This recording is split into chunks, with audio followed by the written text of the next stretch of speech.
요한계시록 정복 시리즈 65번째 시간으로 속량함을 받아 처음 익은 열매란 말씀이 되겠습니다.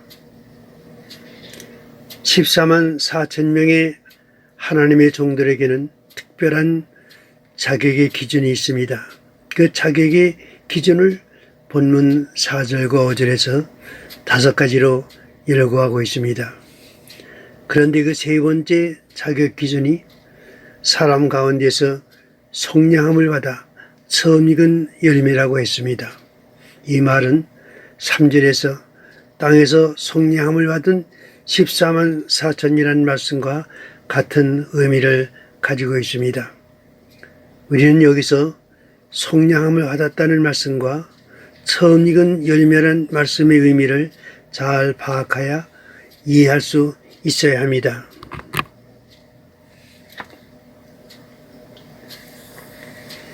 (14만 4천) 명의 하나님의 종들은 사람 가운데서 속량함을 받았다고 했습니다.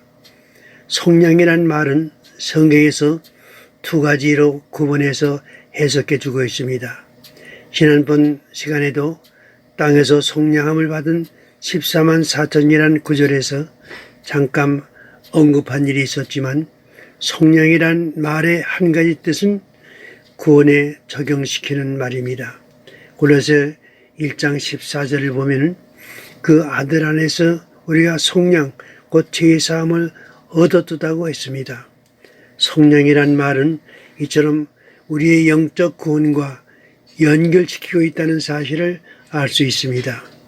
그러나 우리는 놀랍게도 성경에서 이 속량이란 낱말이 구원에만 국한하여 사용된 것이 아니란 사실을 발견할 수 있는 것입니다.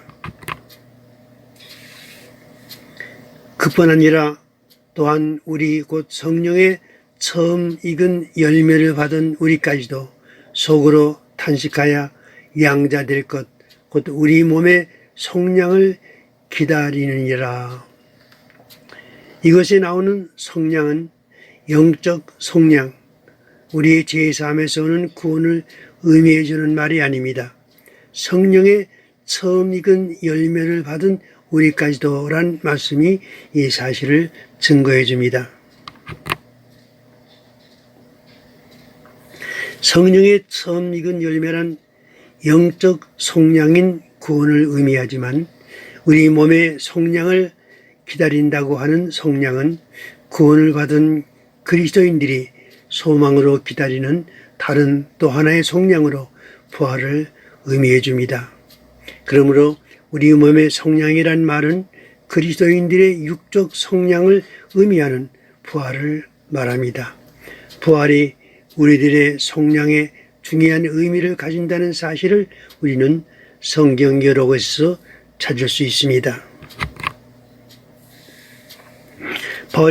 바울은 고린도전서 15장 16절 이하에서 부활의 의미에 대해 이처럼 말씀해 주고 있습니다.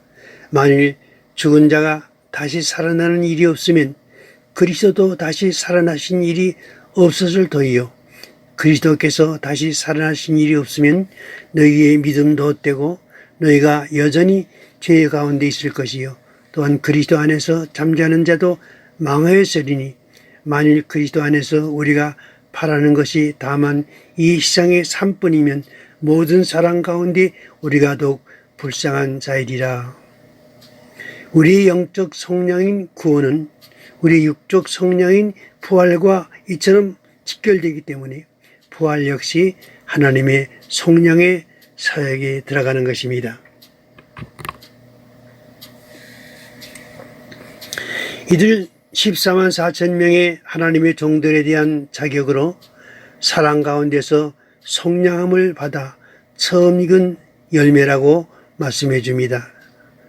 우리는 이 말씀에서 속량을 받은 이들 14만 4천 명과 처음 익은 열매와는 어떤 관계가 있는 것인가, 이에 대한 이해가 필요합니다. 왜냐하면 처음 익은 열매란 말은 첫째 부활로 살아난 이들 14만 4천인들에게만 해당되기 때문입니다. 고린도서 15장 22절에서 27절까지에는 그리스도 안에서 죽은 자들이 부활의 순서가 나옵니다. 이 순서에서 그리스도의 부활을 그 첫 열매로 꼽았고, 다음에 그가 강림하실 때 그리스도에게 속한 자로 두 번째 부활을 말씀하고 있으며, 그리고 그 다음에 그 후에는 마지막이니라는 말씀에서 세 번째 부활의 순서를 말씀해 주고 있습니다.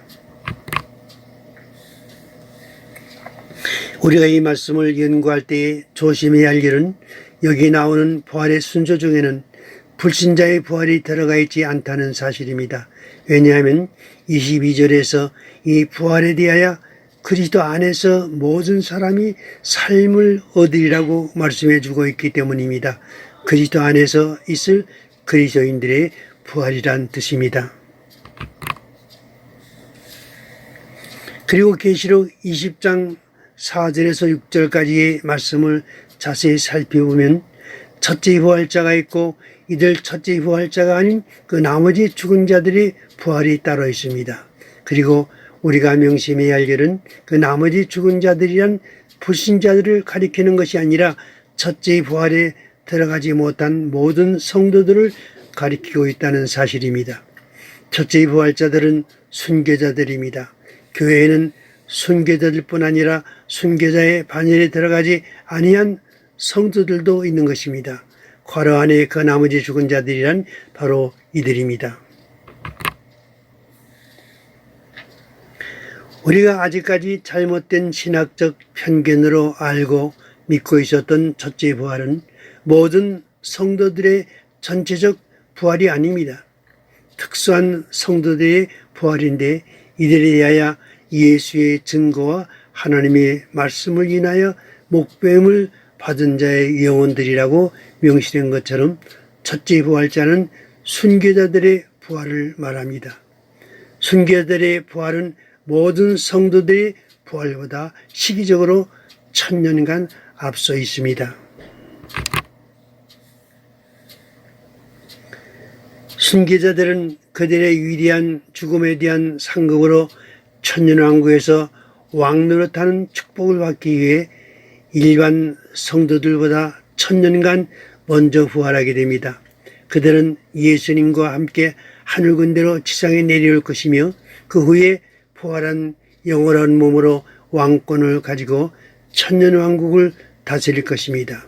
그리고 천년왕국에는 지상에서 예수님이 오실 때까지 살아있었던 모든 성도들이 살아있는 몸으로 들어가 회복된 에덴의 축복을 누리며 살아가게 됩니다.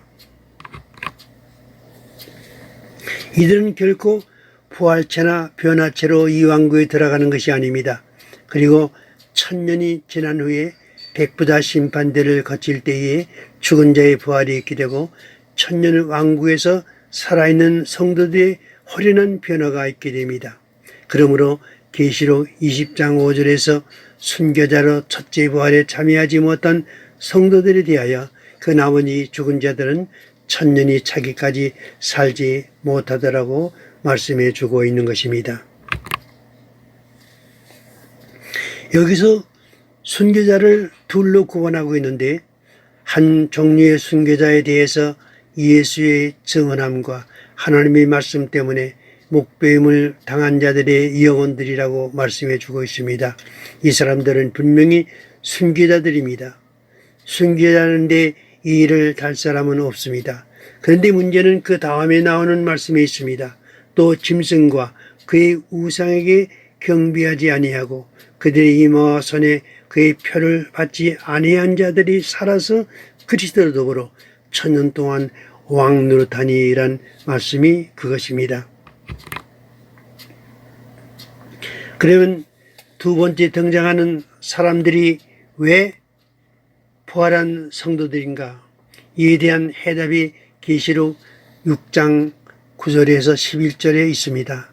다섯째 인을 떼실 때에 내가 보니 하나님의 말씀과 그들이 가진 증거로 말미암아 죽임을 당한 영혼들이 제단 아래에 있어 큰 소리로 불러 이르되 거룩하고 참되신 대주제여 땅에 거한한 자들을 심판하여 우리 피를 갚아주지 아니하시기를 어느 때까지 하시려나이까 하니 각각 그들에게 힘 두루마기를 주시며 이르시되 아직 잠시 동안 쉬되 그들의 동무정들과 형제들도 자기처럼 죽임을 당하여 그 소가 차기까지 하라 하시더라는 말씀이 그것입니다. 이 말씀에서 제단 아래서 하나님께 호소하는 사람들은 순교 성도들입니다.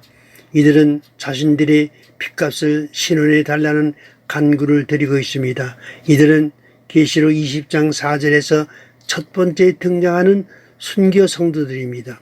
그런데 하나님께서 그들에게 응답하시기를 저의 동무정들과 형제들도 자기처럼 죽임을 당하여 그 소가 차기까지 하라는 말씀에서 다른 또 한 종류의 순교자의 무리를 바라보게 되는 것입니다. 이들은 환난 중에 적 그리스도의 순교를 당할 성도들인데 이들은 말할 것도 없이 14만 4천 명의 하나님의 종들로 이들이 두 증인의 사역을 마치고 적 그리스도의 피를 흘리게 되는 것입니다.